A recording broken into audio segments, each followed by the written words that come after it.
नागपूरच्या वाडी पोलीस ठाण्याच्या हद्दीत एक धक्कादायक घटना समोर आली आहे। लावा परिसरातील खाटूश्याम मंदिरात रात्री चोरट्यांनी दानपेटी फोडून 75,000ची रोख रक्कम लंपास केली।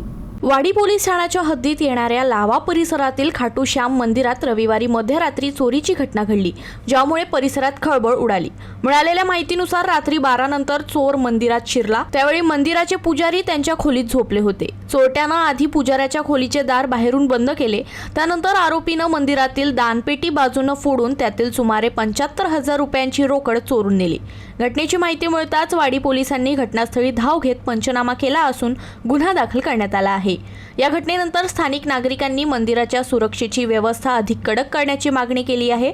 सध्या पोलीस तपास सुरू असून सीसीटीव्ही फुटेज तपासले जात आहे।